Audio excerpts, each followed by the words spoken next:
Розкажу свою історію з самого початку. Як була маленькою, дуже не то що мріяла, подобалось мені просто одягати лялечок по-своєму. Коли прийшов час поступати, хотіла бути поетом, літератором, філософія, красота, мріяла про це все. Але життя склалося так, що поступила я на моделювання і конструювання одягу через те, що батьки хотіли дати мені просто технічну освіту, щоб я могла в житті заробляти. Батьки не мали можливості дати мені вищої освіти, кращої освіти. Третього курсу викладачі одностайно вони запропонували, що я талановита, що в мене щось є, не знаю що, і вони мені запропонували йти поступати в академію. Я звернулася до батьків, я така молодець, всі кажуть, що я можу, що мені треба поступати. Батьки сказали, що, на жаль, ситуація економічна в Україні є не дуже така благочинна, і вони не можуть мені допомогти. Нас є троє в сім'ї, і в мене молодша сестра підростала, яку треба було дати освіту. Якщо я не піду до кінця, значить, я нічого і не робила. Частинка нічого не показує. Треба завжди йти до кінця. І це такий собі, оце слово заставило мене піти на рисунок і здати його. Я його здала, і, чесно кажучи, в мене був, не знаю, чи це відчай, чи це страх, чи це нерозуміння. Я не знаю, що це було, але я не ходила дізнаватися результати. Я розуміла, що на державному я не буду, а платні батьки мені не оплатять, відповідно, а усвідомити те, що я не буду вчитися, напевно, оця думка мені не дозволяла дізнаватися результати. Це, напевно, вона. І коли прийшов час, що мені треба шукати роботу, відповідно, мені потрібні документи, які я здала в академію, я вирішила, що їх пора забирати, і поїхала в академію. Просто піти забрати – це одне. Мені ж було цікаво подивитися, що вивісили. І коли я підійшла до стенду і побачила своє ім'я в поступлених людях, це нереально, це неможливо вам передати.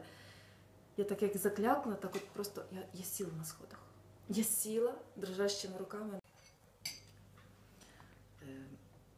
Коли ми з мамою не змогли знайти спільну мову, мене нарешті почав підтримувати чоловік. Тобто я вчилася перший семестр, я працювала ночами, я спала по 20 хвилин вночі з телефоном в руках на вібру, тому що я вже не реагувала ні на які подразники.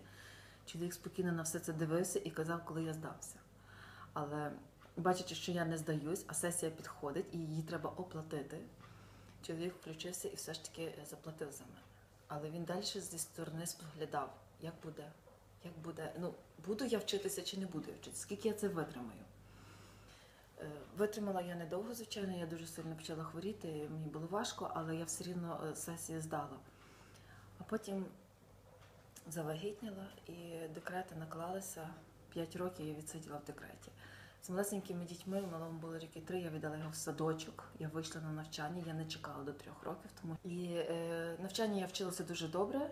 На 3-му курсі з допомогою, знову ж таки, тих самих викладачів, які мене поважали за мою цілеспрямованість, тому що мати 2 дітей і вчитися паралельно дуже добре, вони мене стимулювали і вони допомогли мені перейти на державний.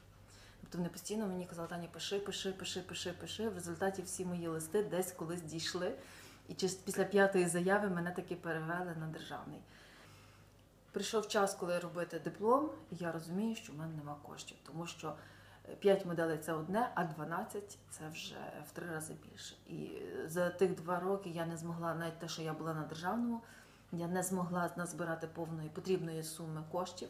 Почався скачок долара, долар поліз вгору, тканини подорожчали, і я розуміла, що нічого немає. Не повірте, хто дав мені гроші. В мене почалася безсонниця, я не спала ночами, я просто сиділа, отак от хиталася, я не знала, що я маю робити. Я звернулася до психіатра, тому що я не могла заснути. Я просто не могла заснути. Мене настільки, я шукала варіанти, прокручувала в голові, я передзвонила всім родичам і своїм чоловіка.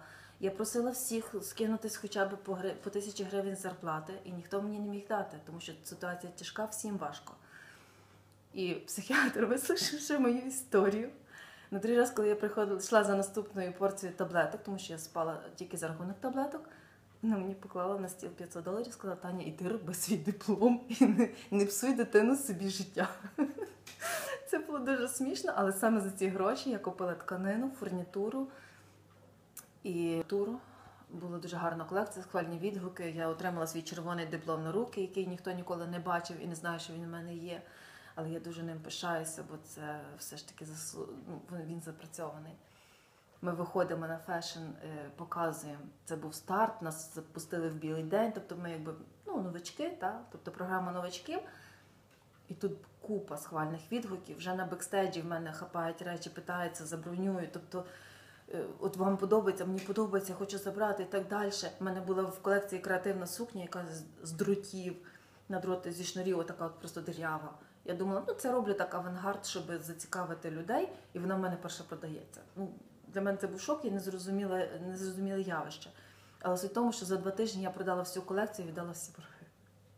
Я їх віддала, тобто після такої вдалої старту мене організатори просять зробити на осінь якусь маленьку колекцію, вони підуть мені на зустріч, вони мені допоможуть з модельками і так далі, лише би тільки я щось цікаве зробила, тому що фешн теж наш тільки розвивався, і вони не мали цікавих колекцій, а тут новачок і гарно. І я розумію, якщо в мене нема боргів, то чому би не взяти позику і не зробити наступну колекцію? На сьогоднішній день це мій вже був 6-й показ, так як я даю інтерв'ю, і він був вже більш масштабніший. Якщо брати по кількості людей, якщо спочатку там, наприклад, на перших рядах трошки сиділи, на других вже прийшли так більше людей, на третьому, чесно кажучи, ніхто не помістився. Всі жалілися, що місця було мало. Потім вже були люди, які приходили, казали, ми йшли тільки спеціально на ваш показ, що мені було дуже приємно. Повірте, це були самі такі цінні слова в моєму житті, тому що коли людина пішла, сказала, я прийшла тільки до вас, щоб подивитися. Це було щось. І коли я кожен раз, як я створюю фешн, він в мене трошки нестандартний. Я його навантажую по філософській частині, бо літератор в мене ще не вмер. І я його хочу, щоб людям було просто цікаво подивитися не те, як бігають дівчатка, а щоб вони відчули якусь атмосферу, щоб вони себе в щось окунулися. У мене кожен раз фешн – це чуть-чуть театральна постановка, тому що я не створюю одяг, я створюю настрій. І, можливо, через то люди люблять те, що я роблю, тому що воно, можливо, трошечки незрозуміло, в якійсь мірі воно дуже носибельне, тому що я завжди думаю про практичну сторону. А з другої сторони, я творю, тому що я літератор.